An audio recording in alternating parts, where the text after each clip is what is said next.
revenir à du plus rationnel, du plus concret. Très concret. Très concret. Avec vous, Lauriane. C'est élevé, on redescend un tout petit peu, vous m'excuserez. Ouais, mais bon, c'est intéressant aussi, c'est dans l'air du temps, la co-création. C'est un peu comme la démocratie participative, exactement. Sauf que c'est appliqué aux marques. C'est ça. En fait, jusqu'ici, quand on achetait un produit, en fait, c'était une marque qui la créait, et puis ensuite, le consommateur l'achetait. C'était dans ce sens-là. Et aujourd'hui, en fait, c'est en train de changer. C'est-à-dire qu'en tant que consommateur, maintenant, on peut s'associer à une marque pour créer des produits. Ça s'appelle de la co-création ou de la création participative. Et si je vous en parle, c'est parce que, évidemment, c'est une grande tendance de consommation en ce moment. Et il y a de plus en plus de marques comme ça qui réinventent complètement leur manière de produire des choses pour mieux intégrer leurs clients. Pour vous donner un exemple qui va être assez parlant, je vais vous parler d'une marque californienne de co-création qui s'appelle Everybody et qui crée uniquement les produits dont rêvent leurs clients. Le résultat est parfois très très drôle, comme par exemple avec Félix, qui rêvait d'une grande couverture faite en toilette de bain d'hôtel. Et donc, apparemment, Félix est très heureux et il a accompli son rêve grâce à Everybody. Il est sur un escabeau. Hein, il est sur un escabeau, il a l'air oui. très grand comme ça. Juste pour expliquer un petit peu l'échelle, ce n'est pas une Lilliputienne. C'est ça. Il y a aussi Dolores, qui a plus de 80 ans et qui cherchait une robe à la fois élégante, pratique et confortable et qui, grâce à Everybody, a pu la dessiner et la réaliser. 80 piges, elle est bien, hein. Ah ouais, je suis assez d'accord. Ah Merci ouais. David. Bonjour mamie. Hein. Ouais. Il y en a qui parlent de femmes de 50, 80 ans, c'est très cool aussi. Ah oui, oui. Elle est animée, exactement. Il y avait aussi Jean qui a lui imaginé un coussin géant en forme de serpent qui a mangé une maison. Alors là, il s'est lâché complètement. Il a une âme, lui, je pense. Ouais. En tout cas, il a habité. Hein. Le serpent ou le mec? Ah, je pense que l'alliance des deux fabrique une très belle âme. On est d'accord. Alors, ce qu'il faut bien comprendre avec la création participative ou la co-création, c'est que non seulement ça donne la possibilité à des gens comme vous et moi de donner vie à des produits qu'ils avaient dans la tête, mais surtout, ça rend ensuite ces produits accessibles au grand public, ce qui fait que maintenant, on peut acheter la robe de Dolores, on peut acheter le serpent géant de Jean, et comme si c'était un produit finalement de consommation normale.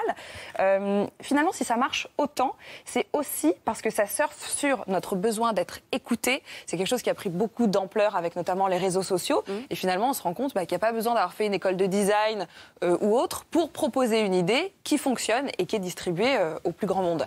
C'est même plutôt malin parce que du coup, ils n'ont plus besoin de concepteurs avec ça, puisque c'est les clients qui font le boulot. C'est les clients qui font le boulot, mais en général, quand il y a de la co-création, il y a aussi une rétribution. C'est-à-dire que, par exemple, pour Everybody, chaque créateur touche 10% de chaque vente qui est faite. Et puis, en général, ça fonctionne assez comme ça. C'est donnant-donnant, en fait. D'accord. Donc, il y a quand même de l'argent qui circule.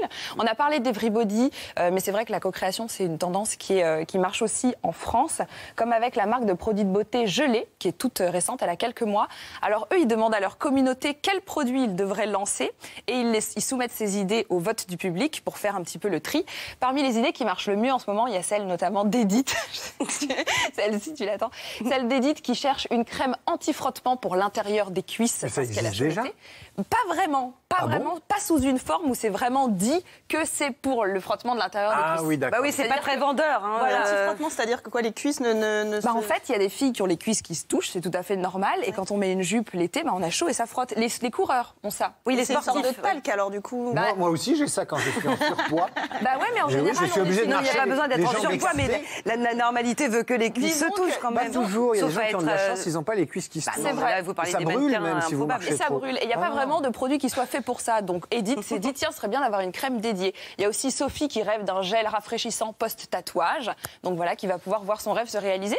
Donc là, on a parlé de marques assez niches, mais les grands groupes s'y mettent aussi, comme avec Decathlon qui a carrément lancé une plateforme dédiée à la co-création où on peut leur proposer des nouveaux produits. Il y a aussi la marque de mobilier Made qui a fait pareil, avec un site où n'importe qui peut soumettre une idée de meuble ou une idée de décoration. Puis ensuite, pareil, il y a des votes pour savoir s'ils vont être fabriqués. Puis ensuite, ils sont distribués par la marque. D'ailleurs, moi aussi, je leur ai proposé une idée. C'était une statue grandeur nature en marbre et or de David Abiker. Mais j'ai eu qu'un seul vote. C'est vous qui avez voté, Non, c'est David. pas moi, c'est peut-être mon chien. Mais ceci dit, pour faire le lien avec le sujet d'avant, Et pour conclure. les marques, leur obsession, c'est à l'objet d'ajouter un supplément d'âme, D'âme, justement. c'est ça. Et c'est là qu'elles font de la marge, notamment dans le luxe. Exactement. Et aussi là-dedans, le Ouais. fait en co-construction. Vous payez un truc qui est fait en participatif, c'est quand même pas la mer à boire. C'est plus authentique. Vous dites, il y a un supplément d'âme, et paf, vous ajoutez 30%. Et il y a un supplément de prix, non Et Bah, aussi c'est ça. supplément d'âme, supplément de prix. Si Et t'as paf. créé le supplément Merci d'âme. beaucoup. On est passé de l'âme à la crème de frottement anti-cuisse. Et ça aussi, le mag. Merci beaucoup.